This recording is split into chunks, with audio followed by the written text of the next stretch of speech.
बिस्मिल्लाहिर्रहमानिर्रहीम। अस्सलाम वालेकुम। चैप्टर नंबर 7 सेकेंड ईयर का स्टार्ट किया हुआ है। आज का हमारा टॉपिक है हाइब्रिडाइजेशन। पहले इस वर्ड को हम देखते हैं। एशन जहां पे भी आएगा उसका मतलब होता है प्रोसेस, और प्रोसेस को उर्दू में अगर हम इसका मतलब देखें तो मतलब होता है काम, अमल, या हम कह सकते हैं काम। और हाइब्रिडाइजेशन, एशन, प्रोसेस, हाइब्रिड, अगर हम इसको अलग कर लें तो ये हमारे पास हो गया हाइब्रिड एशन प्रोसेस, यानी हाइब्रिड बनने का प्रोसेस है। हाइब्रिड क्या होता है? हाइब्रिड का अगर हम लफ्जी मतलब देखें तो इसका मतलब होता है दो नस्ला। दो नस्ला मतलब कि कोई ऐसी चीज है जो मिक्सिंग के बाद बनी है, जिसके अंदर प्रॉपर्टीज पहले मुख्तलिफ थी, बाद में मुख्तलिफ हैं। फॉर एग्जाम्पल, इसको समझने के लिए हम एग्जाम्पल ले सकते हैं। सपोज करें हमारे पास एक प्लांट है और उस प्लांट को फल बहुत ज़्यादा लगता है, लेकिन उस प्लांट का कद बहुत छोटा है, यानी वो पौधा साइज में बहुत छोटा है। और एक ऐसा हमारे पास पौधा है, ये दरख्त कह रहे हैं, जिसको फल तो कम लगता है लेकिन उसकी हाइट बहुत ज़्यादा है, उसका कद बहुत ज़्यादा लंबा है। तो हम क्या करेंगे, दोनों प्लांट्स को मिक्स करेंगे इस तरह से कि एक नया पौधा हमारे पास बने, और उस पौधे के अंदर कद भी उसका दरमियाना हो पौधे का, और फल भी बहुत ज़्यादा लगता हो। यानी उसके अंदर देखें, एक एक पौधा जिसका कद छोटा था और फल ज़्यादा लगता था, उसकी खुसूसियत भी आ गई।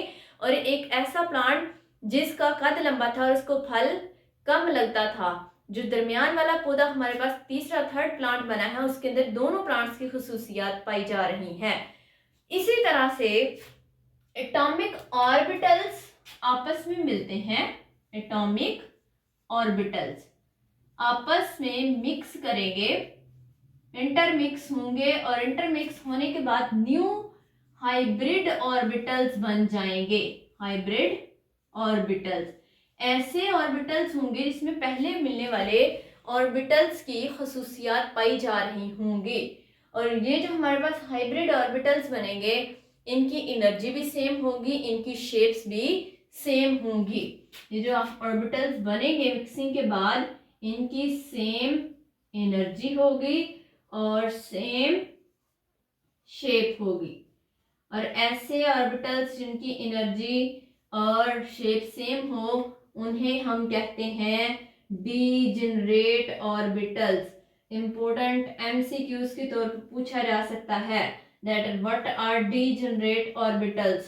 Those orbitals which have same energy and same shape are known as degenerate orbitals. Atomic orbitals हमारे पास डिफरेंट एटॉमिक ऑर्बिटल्स हो सकते हैं, s, p x, p y, p z, d वाले भी। लेकिन आपकी बुक के अंदर, आपके सिलेबस के अंदर सेकेंड ईयर तक सिर्फ और सिर्फ एस और पी को डिस्कस किया गया है, डी ऑर्बिटल को इन्वॉल्व नहीं किया गया है। अब ये एटॉमिक ऑर्बिटल्स, हाइब्रिड ऑर्बिटल्स कैसे बने, ये जो हम पढ़ रहे हैं हाइब्रिडाइजेशन, इसकी ज़रूरत क्यों पेश आई, ये अकॉर्डिंग ये वीबीटी वैलेंस बॉन्ड थ्योरी जो है, इसको क्यों पेश किया गया। दरअसल पहले तो यही समझा जाता था कि जो एटम है या जो एलिमेंट्स हैं, एटम के एलिमेंट्स के एटम्स हैं, वो क्या करते हैं, उनकी सिर्फ एक ही ऑक्सीडेशन स्टेट हो सकती है। लेकिन वक्त के गुजरने के साथ साथ ये हमें पता चला कि more than one oxidation state भी हो सकती हैं। जैसे हम कार्बन की एग्जांपल को ही डिस्कस करेंगे कि कार्बन का एटॉमिक नंबर, अगर हम कार्बन के एटॉमिक नंबर की बात करें तो वो क्या होता है 6।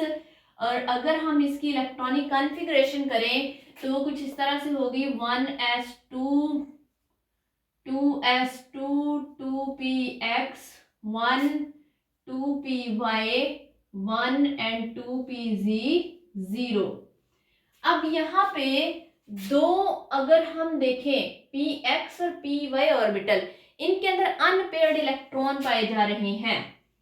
कौन से इलेक्ट्रॉन इनके अंदर पाए जा रहे हैं? अनपेयर्ड, मीन दैट पेयरिंग की फॉर्म में नहीं है। सो ये दो बॉन्ड बना सकते हैं। जब ये दो बॉन्ड बनाएंगे तो इनके अंदर यहाँ पे देखें, एक इलेक्ट्रॉन, एक जो बॉन्ड बनेगा वो px के ऑर्बिटल के साथ बन जाएगा, py के साथ बन जाएगा। लेकिन अगर इसे एनर्जी मिले कार्बन को, तो एक्साइटेशन का प्रोसेस होगा। यहाँ से 2s से एक इलेक्ट्रॉन जंप करेगा, एक्साइट करके चला जाएगा किसके अंदर, 2pz के अंदर। और ये जो 2pz के अंदर इलेक्ट्रॉन जाएगा, उसके बाद कार्बन की इलेक्ट्रॉनिक कॉन्फ़िगरेशन कुछ यूं हो जाएगी। ये ग्राउंड स्टेट में इलेक्ट्रॉनिक कॉन्फ़िगरेशन है, ग्राउंड स्टेट जहां पे एनर्जी ना तो दी जा रही है ना ली जा रही है, लेकिन अगर ये एनर्जी को एब्जॉर्ब करे तो ये क्या करेगा, 2s वाला ऑर्बिटल, यहाँ पे जब एनर्जी आएगी तो यहाँ से इलेक्ट्रॉन उस एनर्जी को गेन करेगा, और गेन करने के बाद जंप कर जाएगा हायर ऑर्बिटल के अंदर, 2pz के अंदर। सो एक्साइटेड स्टेट के अंदर जो इलेक्ट्रॉनिक कॉन्फ़िगरेशन बनेगी वो कुछ इस तरह से होगी। 1s2 2s में से अब एक एक्साइट करके चला गया 2pz के अंदर, मीन दैट 2s के अंदर कितना रहेंगे, एक इलेक्ट्रॉन। इसको थोड़ा सा क्लियर कर लें, 2s1 2px के अंदर ऑलरेडी एक इलेक्ट्रॉन था, 2py के अंदर भी एक इलेक्ट्रॉन था, और 2pz जो कि एम्प्टी था, इसके अंदर कोई इलेक्ट्रॉन नहीं था, 2s से एक्साइट करके एक इलेक्ट्रॉन चला गया 2pz के अंदर। अब यहाँ पे अगर हम देखें तो 4 अनपेयर्ड इलेक्ट्रॉन हैं, इसका मतलब है कि इसके बॉन्ड कितने बनने चाहिए, 4, कि पेयरिंग की फॉर्म में यहाँ पे इलेक्ट्रॉन आ जाएं। इस चीज को समझने के लिए वीबीटी जो है वो पेश की गई थी, और हम कार्बन की एग्जांपल को ही डिटेल में हाइब्रिडाइजेशन की जो टाइप्स पढ़ेंगे, sp3 sp2 sp, उनके अंदर कार्बन को ही लेके चलेंगे सेकेंड ईयर के अंदर आपकी इन्हीं में से। और एग्जामिनेशन पॉइंट ऑफ व्यू से अगर देखा जाए तो वेरी वेरी वेरी इंपॉर्टेंट ये टॉपिक है, वेरी इंपॉर्टेंट ये टॉपिक है, क्योंकि तकरीबन हर साल यहाँ से लॉन्ग क्वेश्चन जरूर आता है sp3 sp2 sp हाइब्रिडाइजेशन में से। हाइब्रिडाइजेशन की definition, what is hybridization, the atomic orbitals intermix to form new hybrid orbitals. जो एटॉमिक ऑर्बिटल मिलते हैं उनकी एनर्जी भी डिफरेंट होती है, इनकी एनर्जी भी डिफरेंट होगी, एंड इनकी शेप्स भी डिफरेंट होंगी, energy and shapes are different. और जो नए ऑर्बिटल्स बनते हैं जिन्हें हम हाइब्रिड ऑर्बिटल या डीजेनरेट ऑर्बिटल्स का नाम देते हैं, उनकी एनर्जी भी सेम होती है और उनकी शेप भी सेम होती है। So definition, the atomic orbitals of different energy and different shapes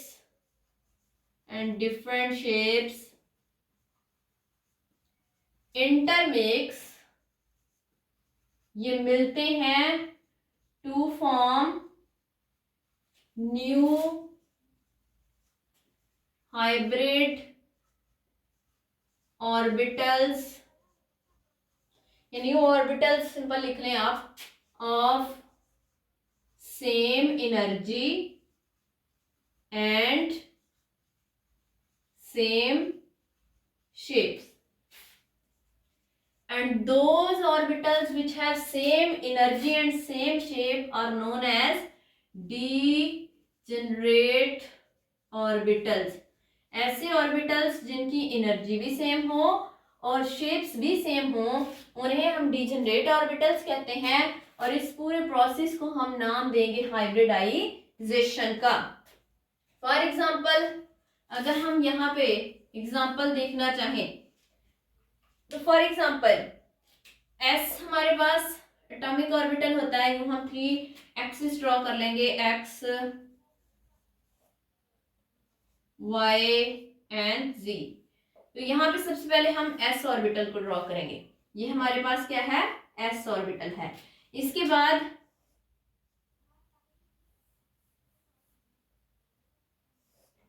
px py pz जो जितने आप ड्रॉ करना चाहते हैं, एग्जांपल जनरल एग्जांपल देने के लिए आप ड्रॉ कर सकते हैं।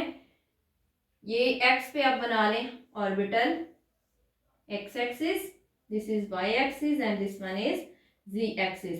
सो इसको हम नाम दे देते हैं px का, 2px लिख लें सपोज, और इसको 2s लिख लें। इसके बाद 2py वाई एक्सिस पे ऑर्बिटल को हम ड्रॉ कर लेंगे, एक्स वाई एंड जी। ये हमारे पास क्या बन गया है, 2p y। अब ये पहले देखें, एस की शेप कुछ और तरह से है, पी एक्स डबल शेप है लेकिन अलोंग एक्स एक्सिस है, p y along y axis है।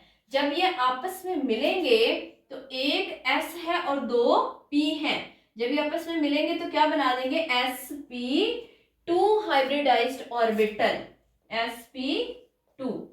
जितने एटॉमिक ऑर्बिटल मिलते हैं उतने ही नए डिजनरेट ऑर्बिटल्स बन जाते हैं। यहाँ पे देखें एक s और दो p मिल रहे हैं, सो 3sp2 हाइब्रिड ऑर्बिटल्स बनेंगे। अगर इसकी शेप को हम ड्रॉ करना चाहें तो कुछ इस तरह से होगी, ये हमारे पास sp3 हाइब्रिड ऑर्बिटल्स की शेप है कुछ इस तरह से।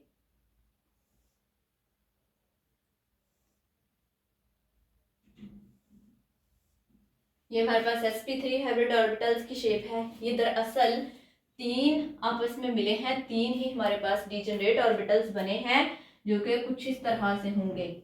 ये एक sp2, सॉरी यहाँ पे sp3 लिख दिया, यहाँ पे sp2, बिकॉज एक s और दो p मिल रहे हैं इसलिए sp2 का नाम देंगे। यहाँ पे दूसरा sp2, यहाँ पे तीसरा sp2। अपनी कन्वीनियंस के लिए हम ये जो छोटा वाला लोब है इसको ड्रॉ नहीं करते हैं, अगर आप ड्रॉ करना चाहें तो कर सकते हैं, लेकिन अपनी आसानी के लिए इस छोटे लोब को ड्रॉ नहीं करते हैं। ये तीन डीजनरेट ऑर्बिटल्स sp2 ऑर्बिटल्स बन गए हैं by the mixing of 1s and 2p orbitals. इसके अलावा शॉर्ट क्वेश्चन भी पूछा जा सकता है कि 2s 2px 2py और 2pz एटॉमिक ऑर्बिटल्स की शेप जो है वो ड्रॉ करें। सो 2s, यहाँ पे देखें दो मैंने सर्कल बनाए हैं, इसका मतलब है ये 1s है और ये 2s, दो इसके स्फीयर हैं, 2px 2py और 2pz का भी इसी तरह से होगा। लोब यहाँ पे क्या है, ये जो हमारे पास डबल शेप है ये बन जाएगा अलोंग z एक्सिस। सो ये हाइब्रिडाइजेशन है। इसके अलावा टाइप्स ऑफ हाइब्रिडाइजेशन की अगर हम बात करें तो यहाँ पे जो डिस्कस करेंगे आपकी बुक के अकॉर्डिंग वो तीन टाइप्स हैं, types of hybridization, sp3 hybridization, sp2 hybridization and sp hybridization. तीनों की तीनों इम्पोर्टेंट है, तीनों में से कोई ना कोई लॉन्ग क्वेश्चन हमेशा आ जाता होता है बोर्ड के एग्जाम के अंदर। फाइनल एग्जाम के अंदर हम एक एक करके अब इनको डिटेल में डिस्कस करेंगे, sp3 sp2 sp with examples, ethane ethene ethyne, इन सब एग्जांपल्स के साथ हम इनको डिस्कस करेंगे sp3 sp2 और sp को। एक दफ़ा दोबारा हम इसको थोड़ा सा रिवाइज कर लें कि हाइब्रिडाइजेशन क्या है। हाइब्रिडाइजेशन एक ऐसा प्रोसेस है जिसके अंदर एटॉमिक ऑर्बिटल्स मिलते हैं जिनकी एनर्जी भी मुख्तलिफ होती है और जिनकी शेप्स भी मुख्तलिफ होती हैं, और नए ऑर्बिटल्स बनते हैं जिन्हें हम डीजनरेट ऑर्बिटल्स का नाम देते हैं। क्यों? क्योंकि उनकी एनर्जी भी सेम होती है और उनकी शेप्स भी सेम होती हैं। ऐसे ऑर्बिटल्स जिनकी एनर्जी और शेप सेम हो उन्हें डीजनरेट ऑर्बिटल्स का नाम दिया जाएगा। जितने एटॉमिक ऑर्बिटल्स मिक्स होंगे उतने ही नए डीजनरेट ऑर्बिटल्स बनेंगे और फिर वो आपस में अरेंज होके एक शेप बना लेंगे जो कि हम डिटेल में डिस्कस करेंगे।